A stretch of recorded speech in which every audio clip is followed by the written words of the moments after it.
The Paul Leslie Hour, helping people tell their stories. And now, your host, Paul Leslie. Hey, it's me. You're tuned into the Paul Leslie Hour. This is episode number 3 of the podcast, and we are joined by 2 guests. They're creative partners.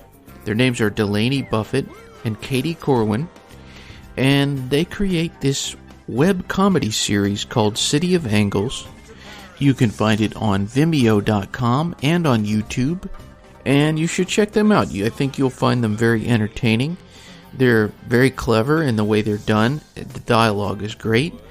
Just to tell you a little bit about these guests, Delaney Buffett and Katy Corwin, they're 2 young women, filmmakers. They're involved in a number of things in addition to this City of Angles web comedy series. They are documentary filmmakers.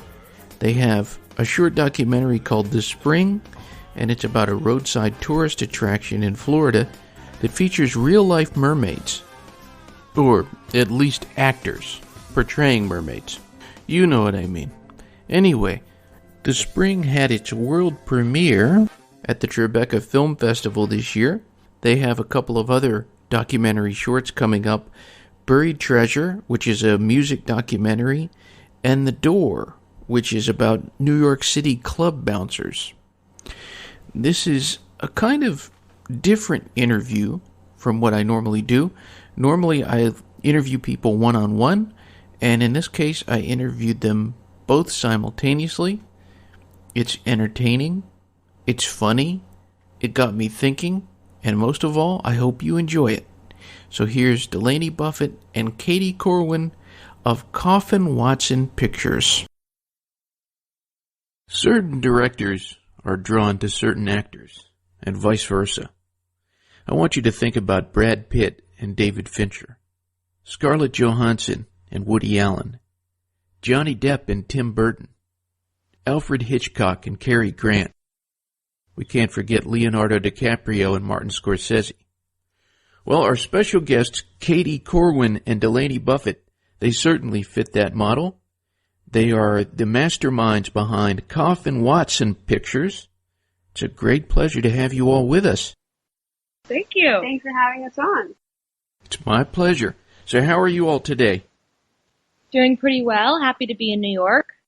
Yeah, I just got back from Los Angeles, and I'm very, very happy to be in New York. Okay. I think what everyone is wondering is, how did you all meet each other? Well, this is Katy, and we met a really long time ago, actually. We met in 5th grade. Yeah. We met in 5th grade, and I don't even really remember. I think we were science partners, and ended up we both were the only ones in the grade who watched the movie Tommy Boy with Chris Farley and David Spade, and I think we bonded over that, and then we're kind of best friends since that. So that was how many years ago? 15 years ago. 15 years ago, yeah. Wow. Yeah. So what is it about your friendship? What is it about you all that you think makes you such good friends? This is Delaney. I think we, while we share a lot of similarities, we're both incredibly anxious people. So we could sit around and feed off of each other for hours, making each other more nervous. But I think at the same time, we have a very unique and great way of calming each other down. And so we know each other so well that it's easy for us. Like, I know exactly what she's going to do sometimes, or I'm going to do it. We can anticipate it and try to help before the problem even, comes about. And I think with our writing too, like, we complement each other well, because Katy is fantastic and very quick with punchlines and jokes, which that is not my strong suit. But we're also not afraid, because we've known each other so long, to be like, that's not very funny.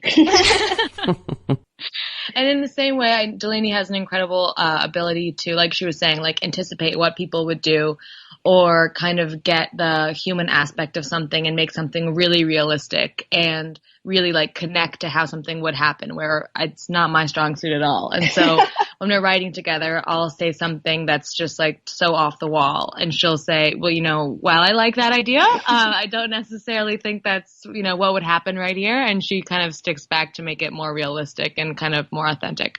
Now, you mentioned a little while ago Tommy Boy. What are some of your other shared loves of movies, of anything really?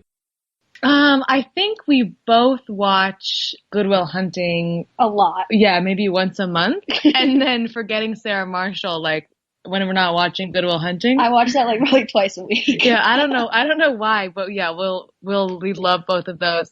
But for TV shows, I mean, there's all the classics like Seinfeld for comedies, and then anything those actors have done. So Veep and keeps going on, Comedians in Cars.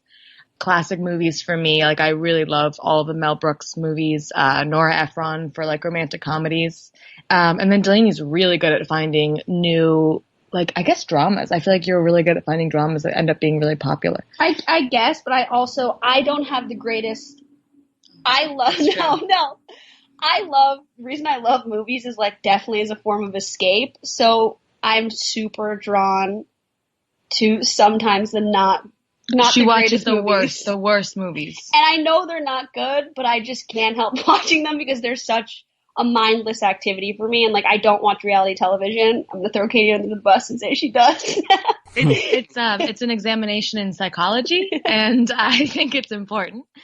But yeah, I think for what we really like, I like all the classic comedies, like SNL comedies, Mel Brooks comedies, like we said. But then after that, I think we actually have pretty different taste. Okay, now for both of you, who is your favorite, just maybe a couple of your favorite actors? Wow. Favorite? Yeah. This is Katy.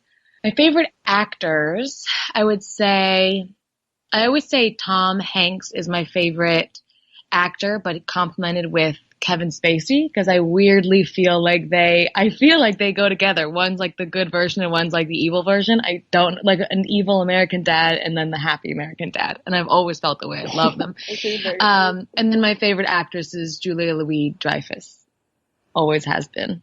Probably always will be. I really think she's amazing. Comedic actress, obviously. Delaney, what about you? I love Julianne Moore. Yeah. She's one of my favorite actresses. I love her and just like the small role she does. I loved her in like The Kids Are All Right, and then specifically I thought she did a great job on 30 Rock, which is an underrated performance for her when she plays Jack Donaghy's love interest. I love her. I think she's great, and I think she's an incredible actress in any serious role. Blonde actress you really like who has like kind of a weird voice, and she's in The Sitter. Oh, I love her. What her name is? But yeah, for a comedic actress, I do really like her, and she has a very obscure name. I'm trying to think of it right now. Oh, Ari Grainer. Yeah. Who's another actress I really like, who's in a bunch of comedies with like, she's in The Sitter with Jonah Hill, and then she's in this movie Nick and Nora's Infinite Playlist with Michael Cera. So I like her as well. And then for actors, I really like Bryan Cranston a lot. Yeah. Oh, yeah. And I love his story specifically. I haven't read the book, but someone was telling me the other day a lot of facts about him that I didn't know, and I think he's just a really interesting character and guy. And I think someone told me he studied criminology, which is what I studied in college, which makes me think that I'm not alone in the world in choosing that maybe mistake of a major, because he too went into something creative. So I think, Bryan Cranston and Julianne Moore would be my top, and then Ari Grainer is a great comedic actress. Those are good. And what about maybe a couple of the directors that you're in awe of? I think Denis Villeneuve is incredible, and I have not seen Blade Runner, but I've loved Prisoners, and I loved Sicario, and I think right now he's definitely, and I know that's, with Blade Runner out, that's an obvious answer, but I've always sort of thought that he's great, just visually and how he tells the stories. He's definitely one of my favorites out there. And then, in terms of, do you want to give one for it? I already said it. I've always loved, there's such cop-out answers, but Nora Ephron and Mel Brooks, like I could watch those movies like every single day and not get sick of them. Too. And then Nancy Meyers, who I guess is more like Nora Ephron, but just like the complete control of the aesthetic and the story and, everything about it. Like, you're just such a specific style. I always have so much respect for them because there's so many ways they could mess up and they just don't. Yeah. Very, very true. I'm trying to think of other ones. It's always a tough question that should be obvious for me. There's so many good ones. I think, like, in terms of, obviously I think, like, in terms of female directors, I think Catherine Bigelow is incredible. And then I, too, like Nancy Meyers movies. That's another thing where it's like I could watch that movie and pretend I was living in that house and be happy forever. And I think stylistically she does such a good job. And it's something that I, too, could watch every day. And then, I think Patty Jenkins, too. So I really, really liked Wonder Woman. Would be another female director that I really respect and admire. And she, I guess, did a lot of television before Wonder Woman. And then she also did Monster, which I really, really liked because I'm a huge fan of serial killers. And that is one. I didn't say it like that? That's really good. And so I love that story. So, yeah. So how did you all get involved in filmmaking together? What gave you the idea, let's make stuff? I don't know. I feel like... I think so this is Delaney. I didn't go to film school. And so I was PAing on sets for a little bit. And I sort of decided that I wanted to make stuff. And Katy was acting in New York. And I know that, like, she's such a talented writer as well, and it was great because what we did was we just got together and we're like, should we try to make a web series or something? Like, you want to direct and produce, I want to act and write. Like, we could just try to make it and see if it sticks and if we like working together. So it just kind of was timing. We were both sort of like at the point where we wanted to make something of our own and do something of our own and learn how to make things. Yeah, I think that was also a big part of it was just wanting to learn. I mean, obviously, whenever you're on set, you learn something. There's so much going on. It's like impossible not to learn something new every time you're there. But I think we both wanted to expand on what we already knew we liked to do. And so I knew I liked writing. Delaney knew she liked directing, but obviously we're just starting out when we got together and started making things and are still growing now. We wanted to get together and have the ability to fill more roles so we could actually learn. Whereas if you're joining someone else's project, you can only really do the role they give you because you're not in control. But if it is your own project, you can pretty much handle whatever you want to, if you don't want to delegate somewhere else. So I think we are really excited to have all the responsibility be on our shoulders. Well, that brings us to the City of Angles. This is pretty much how I got the idea to interview you all, and all the listeners can check this out. It's at vimeo.com/City of Angles. It's also on YouTube, and they're really, really clever. They're funny. I was showing the episode 1 this morning to my wife, and she got a big chuckle. And she said, in some ways, everyone can check out episode 1 and they'll kind of understand. She said, it's funny, but it's kind of sad. It's all sad. Yeah, exactly. Well, what inspired this idea behind City of Angles? Delaney talking. So I had been working as an assistant and a production assistant in Los Angeles. And I sort of never lived in Los Angeles before. And things kept happening that were stranger than fiction while I was living there. And I realized that it wasn't like a coincidental thing. It was sort of a pattern. And so I kept calling Katy and being like, will not believe what this person said, or you will not believe what this person did. And I was like, we should do like little sketches about these. Like, they're too ridiculous not to sort of write about. And so Katy, from like the acting side of things, also had funny stories about auditions and like people she had met. So like our combined sort of like small like experiences in Hollywood thus far and in Los Angeles sort of is what motivated us to sort of focus on that as the setting. But I think even more than that, like, we're both very anxious and awkward people at heart. And I think like we wanted to create a character, not necessarily like someone living in Los Angeles, but a character just in general that could be in that setting, but that could be relatable to everyone. Yeah. You know, like not everyone works in the entertainment industry and like meets producers at a coffee shop, but like people all of the time in any work setting are meeting people who are, you know, like speaking with such conviction, and you kind of doubt yourself that you're doing the right thing, you know? And it's like, I mean, any industry you can go and someone's trying to like big bore you or, you know, act really smooth. And usually it would be to your benefit to either match that or, you know, act really confident, but not everyone can. I mean, Delaney and I can't, know, we get pretty awkward with like self-promotion or like any of those things. And for the most part, we're pretty, not naive, but like earnest, you know, like we kind of think what we're seeing is what we're getting. And that's generally not the case, especially not entertainment. Yeah. So we wanted to have a character who just went there, you know, like heart open, hands open, like ready to embrace this new city, and then finds out, you know, everyone is kind of not lying, but like stretching the truth so much that she's just like keeps getting the wool pulled over her eyes, which happens to her in entertainment, but happens, I mean, no matter where you work. So how many of the themes, the things that happen in the city of Angles are true or were true? Pretty much all of them. I mean, obviously, like, we're taking some creative liberty with characters, but I mean, like, it's great because, like, on the first one, episode 1 and 3, our really good friend plays the male character in it, and sort of he's experienced certain things with us. So he's written a little bit with us, and he kind of like, we all tie our experiences in, and we all exaggerate as storytellers, but they're pretty much at the core of the episodes, absolutely something that's based on a true event. I mean, what usually happens is we'll come back to one another and be like, you would not believe what just happened to me. And then, you know, between like fits of laughter, we're explaining what just happened.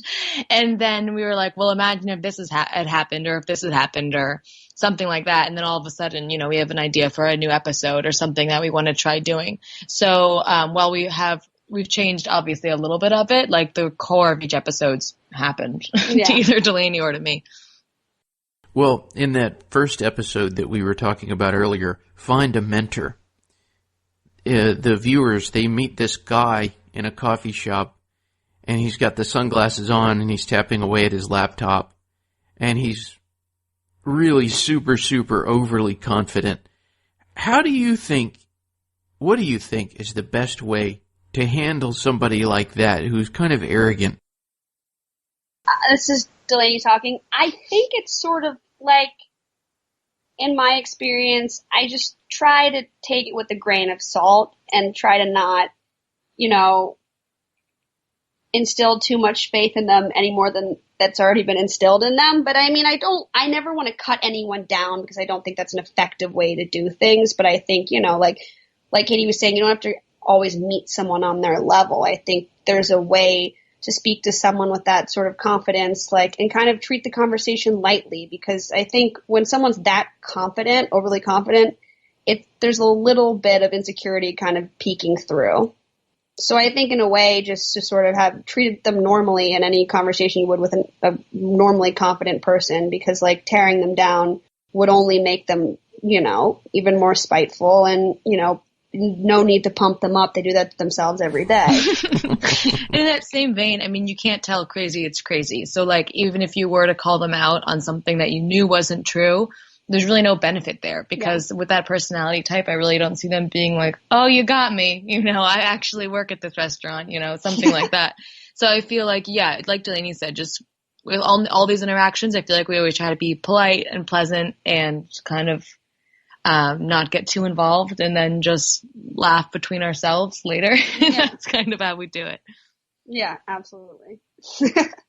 Do you find that Hollywood cliches are typically true? It's a hard question. That is a doozy. I would say, oh, it's so depressing. This is Katie. I would say, actually, no, this is Delaney. No, it's not. No, this is Katie. Katie's going on record. I would say, for the most part, yes, you know, in the way where those like funny personality types you hear about, like you definitely meet them if you're out at dinner or you're out at a bar. but it's a normal city. There are good people there as well. You know, it might take a little more digging there than if you were in like Duluth, but there's still some nice people there. So I would say yes, but it's not like completely hopeless. Yeah, this is like, I've worked for like the most incredible people, and then I've worked for some not incredible people. And I think like a lot of people sort of enter the industry because it's such a highly publicized industry, more so than anything else, sort of with this idea in their head of what they have to be to become a producer, or what they have to be to become an agent. And it's like, if you watch too many episodes of Entourage, you think the only way to be a good agent is to scream at an assistant. Mm-hmm. Like, and I think sometimes that happens, and people sort of fall into these roles that aren't necessarily the only way to handle, you know, being a producer, an agent, or a director. But I think, yes, the stereotypes are true, and they're hilarious when you come across them, because you're like, good God, like, you can't possibly be serious. But then you also come across people who shatter those stereotypes and are so great and gracious and humble and down to earth. And like, you know, I've had the privilege of working for some like really great, nice people who sort of showed that more hopeful, like wonderful side of the entertainment industry that, you know, I hope to be involved with, because as Katie said, we're just starting out. But from our little experience, I would say that's probably our joint answer is yes and no, if that is an answer. We're joined by Katy, Corwin, and Delaney Buffett of Coffin Watson Pictures. We're talking about a number of things, including their series, City of Angles. It's a web comedy series. One of the other episodes is Get the Look, and the character goes into this very chic clothing boutique. And I've been to many of these boutiques where there's a very intimidating feeling in just in every way. But when you look at it, its most basic level, it's a clothing store. Yeah. Right. What is it about those boutiques? Why is it that they're intimidating? And do you think that they're trying to create that kind of image for themselves? I'm going to let Katie take this one, because that whole incident actually happened to her in the store. Scene for scene. Scene for scene. All right. First of all, I do not know why it's so intimidating, because it is so true that stores like that, you walk in and you immediately feel less than, even though you are there to shop. Like, it just doesn't make any sense. You know, you're the clientele, you're the customer, and you walk in and like, you just want to feel like the popular kids like you. It's just the weirdest thing. But yeah, that episode's honestly so embarrassing, and was the easiest to write because I don't think we changed a single thing. Yeah. And it was when Delaney was living in Los Angeles. So when I finally left the store after getting my incredibly undeserved refund, the reality hit me of like how incredibly embarrassed I was. And I just called Delaney. Actually, in hindsight, I think I was embarrassed, but it hadn't hit me how bad it really was. You weren't embarrassed. And then I called Delaney and was like, man, you would like, oh, how's your day going? Oh, by the way, guess what just happened? And I told her the story, and she was like, are you joking me? that was not like, way to bury the lead. The first thing out of your mouth wasn't that you just returned pants with your underwear in them. Like, how did you not think that was headline news? But yeah, I mean, I was definitely intimidated going in there, and I have not been back, and that was a few years ago, and the embarrassment remains. And you decided to share that with the world. That's fantastic. Yeah. I love it. For credit, I made her. That one was painful. And then there's always a black and white photo, like right next to the artisan necklaces.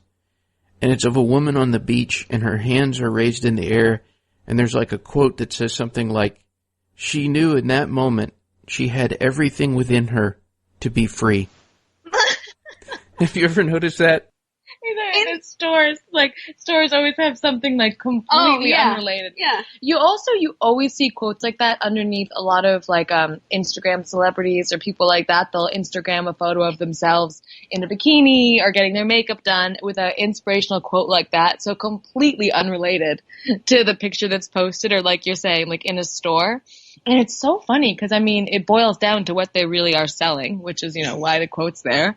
But that always cracks me up. Yeah, like she wanted to, like, what is the one? She thought she could, so she did. Yeah, that one. What? Or like, I'm buying like, shoes. Don't be a unicorn. But if you can be a unicorn, be a unicorn. It's like, well, you can't be a unicorn, so. Yeah, yeah. Can I please get the bag and get out of here? Well, that brings me to my next point. Social media. You were talking about Instagram, and it's something that's just taking over the world. You have an episode of City of Angles called Find Your Dream Job. And two actors, one is a serious actor, and the other one is kind of like an Instagram celebrity, if that's what you want to call it. And it's so crazy. I mean, for example, Instagram, it's so prevalent. Do you think that it's dumbing us down? 100%. Oh, yeah. I should have maybe checked myself before I said that. So I checked them so confidently because I'm on it every day looking at it. And I can tell from experience, like, yeah, I think it's just perpetuating the whole thing of, like, we want it now, fast, 30 seconds, like, make it digestible for us to take in 10 seconds, and make it catchy within the first 5 or we're not watching. But more than that, I mean, I think it is dumbing us down, but it's also, and this is so cliche, but it just has to be said, that it takes so much enjoyment out of your actual life. Yes. Like, you're going to parties to take a photo. If you can't take a photo, you might not go. Like, so often you'll see like a beautiful sunset or you're at a concert and everyone has their phone out to take a photo when the actual thing is right in front of them. And I'm sure I've been guilty of it. There's plenty of sunset photos on my Instagram feed, but like, it's just such a weird new chip we all have in our brain that didn't exist before this. Yeah. Yeah. And your experiences in the film industry, have you observed a lot of that going on where like the character, she doesn't really have any skills, but she has an Instagram following. She's Twitter famous or whatever, and she posts lots of provocative photos. Is that a real thing? I mean, we sort of stretch the truth. I've never personally experienced it. I've heard of it happening, because like, in fairness, like, while it is a creative industry, it is also a business, and Instagram is essentially free marketing. You don't have to have P&A or anything like that. You can have, someone who has 1 million followers, Instagram out, come see my movie, and then that's free. That comes with the person you hire for the movie. So I definitely think, it's part of, definitely a tool that people are using to get the word out about their movies. But ours was sort of word of mouth, very exaggerated on things that we had sort of heard about, but not based on anyone specifically, and sort of on articles that we had read. I know there was, I think it might have been, I forget who it was, an actress was talking about, I actually don't want to say because I don't want to be wrong about it, but it was an actress who was talking about how she was frustrated that people were getting hired off of their Instagram. And I think she definitely has more of an insider's perspective than we do. So that was sort of like an article that we based our knowledge off of. But again, well, I mean, so it's Katy speaking, and there have been auditions where when you're signing in, you'll say how many followers you have for different social media platforms, which is always a little disheartening. But like Delaney said, it's creative, but it is a business. So, I do understand why people are curious about that kind of thing, but it also shouldn't completely discredit different actors and performers that have a big following. It doesn't mean they're not talented. It's just another way to get your foot in the door. So for someone to get an audition because they have some huge following, I mean, they could still be incredibly talented, I don't know. And I also think it's true for other industries. I'm sure if you're working in marketing or fashion, it always helps to just come with a huge base of eyes, really. But I think for that episode, I mean, we wanted to have fun with it, so we made it pretty extreme, and we made the one character who has the big following, not a good actress, so you could really see what was going on, but I don't think that's necessarily always true. But I mean, that being said, like, like for creative purposes, like, it is disheartening, definitely, to like think that Instagram is that powerful in certain ways, and you can kind of be powerless to it. But I think that, like, there still is a way to sort of, if you don't have a great Instagram following, get the word out or get in front of people. I wanted to get into this documentary, The Spring, and I was reading in a newspaper article, Delaney, that you have a love of offbeat documentaries. Oh, yeah. Yeah, I do. More even so, that's the first one I've done, and I've sort of been trying to find another topic. But the thing that inspired the spring was I watched this movie called American Juggalo, which is directed by Sean Dunn, who sort of goes into, I don't know if you know what the Juggalos are, they're like the insane clown posse following. Yeah. But he does this documentary, and it's on Vimeo, and it's my favorite thing in the entire world because it's just looking at this like subculture of people, this following of this band, but they all gather in this huge gathering every year, and they get dressed up, and it's like crazy to see, and then see all these different people that you definitely wouldn't see walking the streets every day. But then again, you do meet people who are put the makeup on, and they're a doctor, they're a heart surgeon.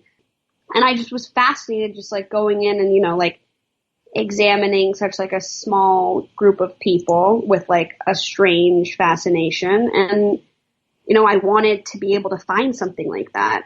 And so my family had told me about the spring and Weeki Wachee. And I was like, wow, like this is like a little subculture in its own, and definitely in an offbeat place. Roadside attraction that I think would make an incredible story. And it seems the people there, even just from the website before I even went down, were a very interesting group of people and very passionate. And, they proved to be that when we met them. They were everything we hoped and more. So tell us a little bit more about this. These are real life mermaids. Yeah. So they are, the park opened in the 1940s, and basically it was opened by a former like Navy SEAL. And so originally they were just sort of like synchronized swimmers underwater, and then they became mermaids. They got the tails, and it kind of became more of a mermaid looking situation. But I mean, it's been going on since the 40s, but basically every day these women come to work, they perform 3 shows a day in this underwater aquarium, and they have full tails on, full costumes. They do like shows for Halloween and Christmas, and it's incredible because the underwater auditorium is actually in a natural spring. So they jump in the water in their tails, they go down this tube, and they come out in this underwater auditorium, and they just do synchronized swimming in their tails. So yeah, they're mermaids, and they'll call themselves mermaids, and they refer to themselves as like Mermaid Taylor, or, Mermaid Cheyenne and such. So it's a very interesting place, and it's a very interesting, obviously, like passion and hobby and thing that they do. And so you all traveled down there. Tell us about making this documentary. What was that like? It was a lot of fun. It was basically 7 girls. Half of us had gone to college and high school together and had interest in film, and then a couple of our friends just came down to help out. And then we met some awesome female filmmakers from like NYU alum who agreed. Our DP, Frances Chen, was an NYU alum who brought along like a couple other girls down there, and we all traveled down. We met, some came from LA, some came from New York, some came from Miami, and we all kind of congregated at the Tampa airport, and we drove out in like a 12-passenger van to Weeki Wachee from Tampa. And we filmed there for 3 days, and we all did the interviews. And I think like with any short film, it's an incredibly collaborative process, so everyone gets to ask a question during the interviews if they want, like everyone sort of gets a say, and everyone's like a filmmaker in their own right. So like it was great to sort of get, like it was my first film I ever directed. So, and actually a funny story is we were down there and the DP, who I'd never worked with before, we're all in the hotel room setting up the camera equipment. And, like, I didn't go to film school, so, like, and I'm super intimidated about going down with all these film school people. And so, I picked up a couple books at the bookstore, and one of them was, like, Introductory to Directing, and then one was, like, I think Directing for Dummies, but I could be exaggerating that. And so, none of these girls really knew my experience, and so the DP was, like, who's so talented, was like, hey, can I get something out of your back? Or hey, do you guys know where the batteries are? And I was like, oh, I don't know. I think they might be in a backpack. So she's going around the room, and all of a sudden she pulls the Directing for Dummies bag out in front of the entire crew, and she goes, whose book is this? And I was like, oh, that's mine. And she was like, Okay, great. But, like, it was so fun, and, like, we all got along so well, and it was, like, 7 girls in the van shooting today. We had every meal together. We, like, went to the beach. We, like, hung by the pool in our off time, and everyone was working, like, their asses off. Because it was that was, like, the small most crew. fun I've ever had on set, but, like, honestly, fun weekends. And we all met in the airport, you know, with the exception of people, Delaney and I, and then one of our friends who had gone to college and high school with us. Everyone else met for the first time, and it was just such good luck, and, you know, spoke to the talent of Delaney and Francis putting a crew together that was able to work so well together. And so when you watched this movie, this documentary this spring, what would you say that you learned from this experience? Well, this is Katy speaking. So I went down as an associate producer, and then while we all helped compile questions and write questions, I was in charge of basically asking the questions on the other side of the camera. And it was a really strange experience as an actor because, I mean, you are acting to some degree, but you're not on camera. So you're reading with someone and you're trying to connect with them in a way that makes them feel comfortable, because a lot of people, I mean, most people, I feel like, who aren't actors aren't really that comfortable having a camera a couple inches from their face while you're asking them, you know, personal questions. So you want to make them comfortable, but you also want to be listening. You don't want to be looking down at your sheet, you know, all of these things. And then also different from acting, you don't know what words are going to come next. You know, it's not like you've memorized lines and you're ready to hear what you know is going to come. You really don't know what they're going to say. So it was a really strange experience for me as an actor, because I wasn't expecting to be so moved when I was talking to all of them. And Delaney always jokes with me, I can be really sensitive, and I'll cry at like a Kleenex commercial or like an Olympics commercial, just because they like really, I don't know, I can be kind of a sap sometimes. But I wasn't expecting to be so moved by speaking to all the mermaids, and I really was. Something that is currently in development, I hope you can touch a little bit on this, The Door. It's something I would really like to see. It's a documentary about the bouncers of New York City nightclubs. Yeah, this is Delaney. So Katy and I kind of, I think, how did that come about again? It was, I read an article. Yeah. It was an article about one of our favorite places to go in the city. And the bouncer, I mean, all of the most famous or most popular clubs, I should say, or even bars in the city, everyone kind of pretends they know the bouncer, making the bouncer kind of like a celebrity in and of himself. You know, like everyone's like, oh, you don't know Mark? Like, oh, don't worry, I'll tell him you're coming. You know, everyone wants to seem important. So a lot of cool New York magazines will do articles interviewing each bouncer. And the article was basically saying, you know, how do you, more than a bouncer, a lot of New York City door guys kind of fancy themselves like a curator. Like they decide who comes in, who doesn't come in, based on like what kind of crowd they think the owner wants to see that night. So it's not necessarily like we need a room full of really hot girls, although I'm sure that helps. But he was saying like, you know, we want some artsy people, some athletic people, some fashion people, some corporate people. Like they want a good mix. And I don't know, I just thought it was really interesting because I think it's also interesting because it's like anything. I think sometimes someone's work persona can be much different than how they are in, you know, at home. Like when I'm working on set, I'm the most like, I could have a heart attack at any moment. Like I literally am so high strung and so like, I can't talk right now. Like I try to joke around, but I'm incredibly serious and focused and OCD and having a panic attack inside it. But I'm not that way when I'm home. I am anxious always, but but I mean, like I can relax and I can sit and joke and talk, and I'm not thinking about work. And I think especially for bouncers, like it takes a certain, you know, like personality and like to be at a door and tell people no and tell people yes. If I were a bouncer, I would let every person in the door. I'm such a pushover. I'd be a doormat. I would be like, you're in. You know what? You have any more? Yeah. It's your birthday. Yeah. Bring 10 people in. So I think it'd be interesting because I've heard, you know, like a lot of doormen are tough and sort of just like, you know, seem like not nice guys, but I'm sure like that's just an assumption we're making when they have like an incredibly difficult job dealing with like, for the most part, assholes trying to get into a club all week. Like all day, you know, like cutting the lines, being like, I know so-and-so, or like slipping them money when they don't want the money. Like, I also think it's so funny, like they've probably seen so many people in such like a time of desperation. Like the thought of someone trying to impress a group of people or a new date, and there's this one gigantic guy literally and figuratively standing in your way from like seeming really impressive. And I would just love to hear the most outrageous things they've even been offered or slipped. Yeah, I'm sure it's really crazy. So we put together like a really beginner kind of list of who we're thinking of, but a lot of bouncers will say, well, I'm not sure if my boss wants me to. So it's been a slower process getting an actual list together of people who either want to be on camera or who can be on camera.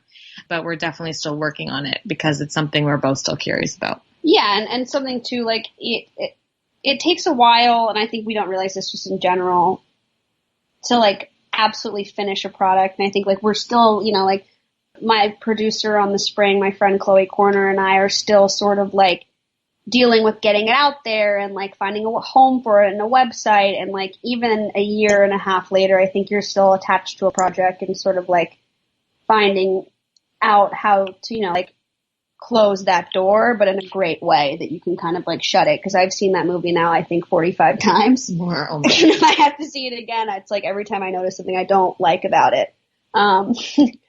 And so I think like we would love to do the door and get it going like as soon as we close that door in the spring and are able to give it like full attention, because it is something we would love to do and see ourselves, and just to get to do those interviews would be such an incredible experience. And I feel like when we went down to do The Spring, we initially, like before we got there, and it was both of our first documentaries, and you go down there and you're like, oh, I want to do a story about this. Like this is the story I want to tell.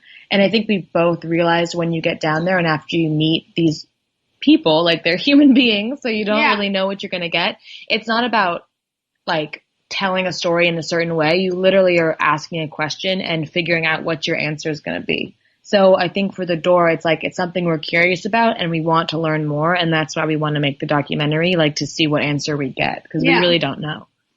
So what would you all like to do in the future? Are there any dreams, like some projects that maybe, or a big project that you all can see yourself doing? To be perfectly honest, my dream would be to, and it's a big dream, and it maybe one day, once upon a time could happen, but I think it is to basically have a television show, and be the creator of a television show and learn how to become a showrunner of a television show and sort of have like your own little world of actors you work with. And like, I see comedians who collaborate and writers who collaborate and are in each other's stuff. And I think that's so awesome because Katie and I have a lot of friends who are writers and actors, and to be able to like, eventually cast each other or help each other out with like projects on a scale of a television show would be a dream come true, to just be able to go to work every day with my best friend and other friends and create something that we're super passionate about and we love making. Because like, even now when we're writing our episodes, like I'm laughing, like belly laughing throughout the entire experience. And like the thought of being able to make that into like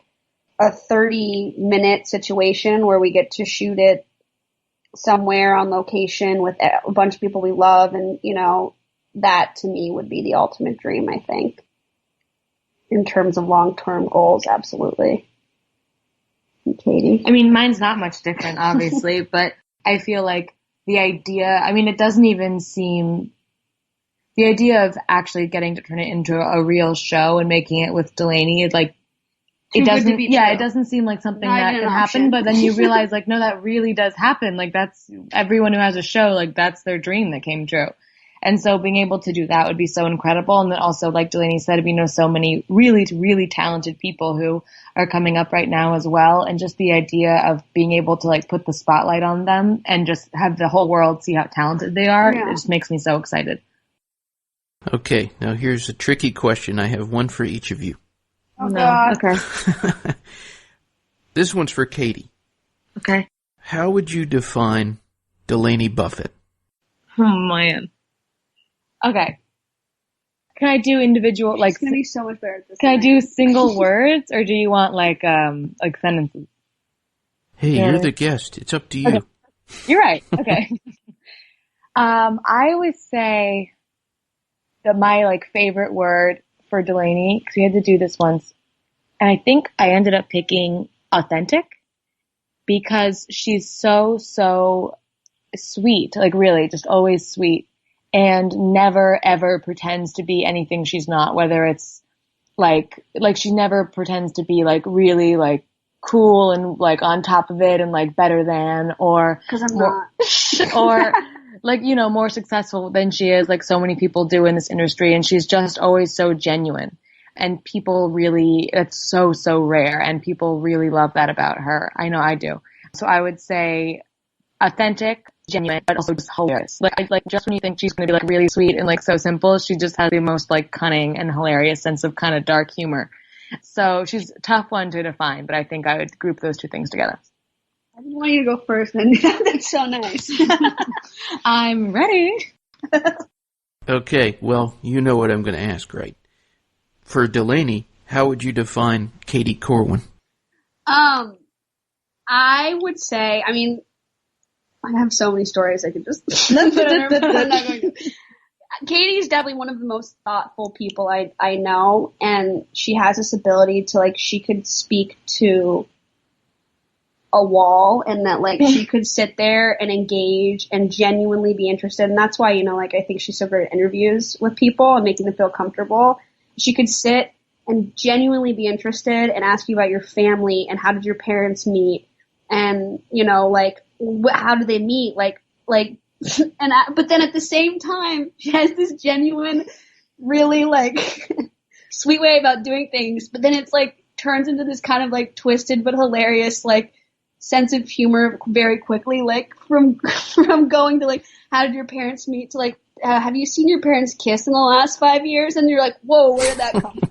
I'm just curious. But it's like a funny, but like a great, like shameless sort of like unbounded sense of humor that I don't have because I literally pick and choose every word that comes out of my mouth. And she, when we're writing, has that way of just things come out of her mouth that I'm so quickly that I'm not sure how it's even processing up there. And that like it's the funniest analogies and like the funniest, most accurate things. Like we'll be eating at a restaurant and I'm eating something that's like kind of disgusting looking. She'll be like, you know what that looks like? And I'll be like, oh God. And it'll come out of her mouth and I'm like, you know what's upsetting? I can't eat this anymore because it's so ridiculously true. The comparison you just made. So I think, you know, like she's so incredibly thoughtful and engaging and sweet and, you know, genuinely cares about her friends and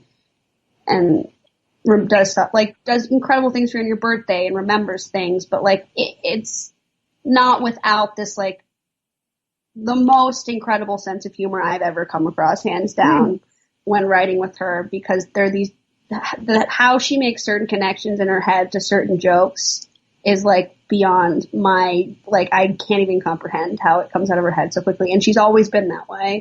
When we were 10, she was like the queen of comebacks, and I was so jealous because she could like come back with like a dag, like a ding, what do you call it?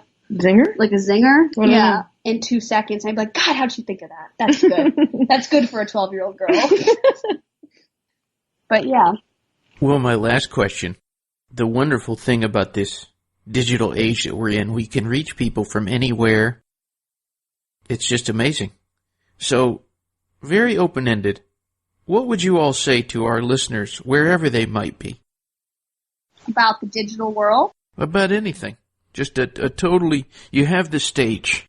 Oh, wow. Oh, man. Let's get on the stage. Let me think.